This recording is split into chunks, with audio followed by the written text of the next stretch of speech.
नमस्कार बच्चों, मैं सेव वाले के में आपका स्वागत है, अभिनंदन है। और ये क्लास 9 का क्षेत्रमिति स्टार्ट हुआ है और आज हम लोग जानेंगे क्षेत्रमिति के बारे में। क्षेत्रमिति में सबसे प्रमुख चीज है जो कि क्लास 9 में है, पहले घन और घनाभ। तो घन क्या होता है सर? देखिए, घन के प्रत्येक पृष्ठ कैसे होते हैं? तो वर्गाकार होते हैं। कैसे होते हैं? वर्गाकार। और घनाभ के प्रत्येक पृष्ठ आयताकार होते हैं। घन के प्रत्येक पृष्ठ वर्गाकार और घनाभ के प्रत्येक पृष्ठ आयताकार होते हैं, है ना। और बात समझिए, अब जब बात कर रहे हैं तो घन के कितने पृष्ठ होते हैं? तो घन के 6 पृष्ठ होते हैं और घनाभ के भी 6 पृष्ठ होते हैं। अब कोई गिनती करो, 1, उसके पीछे 2, 3, 4 और ऊपर नीचे 6। हो गया ना? है क्या ना? अब अगर घन की प्रत्येक भुजा को हम a मान ले, घन की प्रत्येक भुजा को a मान ले, तो सर घन का संपूर्ण पृष्ठफल 6a² हो जाएगा। क्या हो जाएगा? 6a²। संपूर्ण कहने का मतलब क्या? 6 बगल से बंद, इधरों से बंद, इधरों से बंद, इधरों से बंद, उधरों से बंद, ऊपरों से बंद, नीचों से बंद, हर जगह से बंद अगर हो जाए तो हो गया संपूर्ण। अगर वक्र की बात कर रहे हैं सर, अगर वक्र की बात कर रहे हैं, वक्र मतलब क्या हुआ? चारों दीवार, बस ईंटो दीवार, ईंटो दीवार, ईंटो दीवार, ईंटो दीवार, ना तो ऊपर जोड़ेंगे ना तो नीचा जोड़ेंगे, इसका मतलब हो गया वक्र। क्या हो गया? वक्र। अब आते हैं आयतन की बात। सर इस घन के अंदर कितना कैपेसिटी है कोई चीज को रखने का, है ना?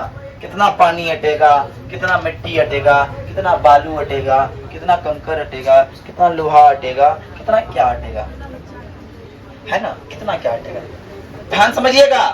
कितना हट सकता है? जितना हट सकता है, हटाने की क्षमता जो है उसको हम लोग आयतन बोलते हैं। और विकर्ण क्या होता है सर? इसके इस कॉर्नर से लेकर इस कॉर्नर को मिलाने वाले रेखा को हम लोग क्या बोलेंगे?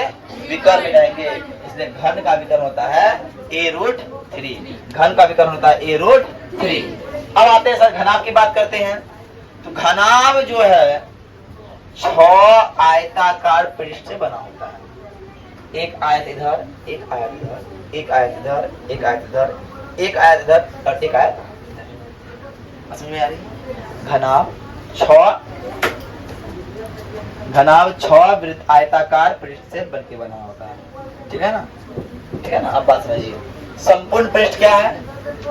6 बगल से बंद हो जाए। क्या हो जाए? 6 बगल से बंद हो जाए, उसको हम बोलेंगे, क्या बोलेंगे? संपूर्ण। इसका फार्मूला होता है 2 × LB + BH + HL। 2 × LB + BH + HL। 2 × LB + BH + HL। और वक्र का फार्मूला होता है 2H × L + B। 2H × L + B। 2H × L + B। हाँ। अब घनाभ का आयतन की बात करें तो इसका फार्मूला होता है LBH। L × B × H, L × B × H, है ना? अब विकर्ण की बात करें तो √L² जोड़ B² जोड़ H²। L² जोड़ B² जोड़ H²। L हो गया लंबाई, B हो गया चौड़ाई और H हो गया ऊंचाई। यहाँ तक बात समझ में आई? यहाँ तक बात समझ में आई? तो आई तो एक क्वेश्चन है, आप लोग को बना के दिखाना है। एक घन की भुजा 10 मीटर स्क्वायर है, तो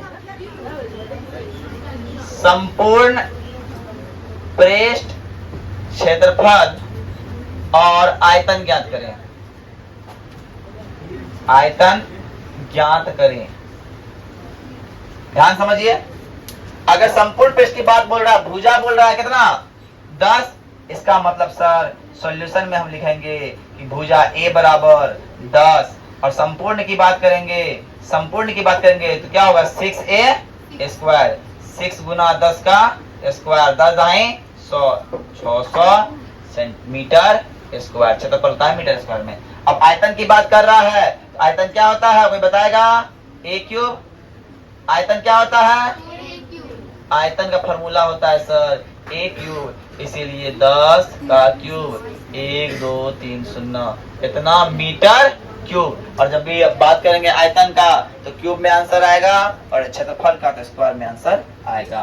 तो यहाँ तो समझ में आया बात? उतारिए फटाफट। देखो क्वेश्चन क्या बोल रहा है कि बोल रहा है कि एक डिब्बा है, ये क्या है? डिब्बा, ऐसा डिब्बा। रे मुबान, ऐसा डिब्बा है जिसकी लंबाई चौड़ाई ऊंचाई दिया हुआ है, ये सब ठीक है।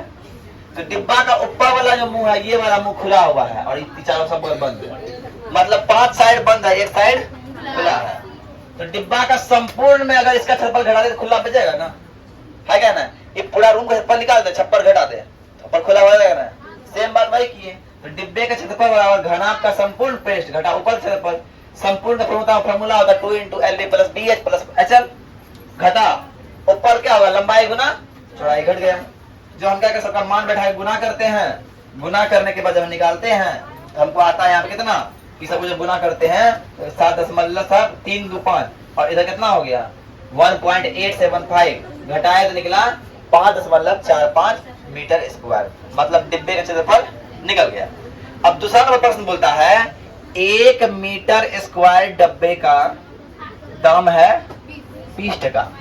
1 मीटर स्क्वायर डब्बे का दाम 20 टका, इसीलिए 5.45 मीटर स्क्वायर डब्बे का मूल्य 109 रुपया। यही मेरा आंसर निकालना था। आज के लिए इतना ही। जय हिंद, जय भारत। फिर कल आइए नई जोश, नई ऊर्जा और नई एनर्जी के साथ।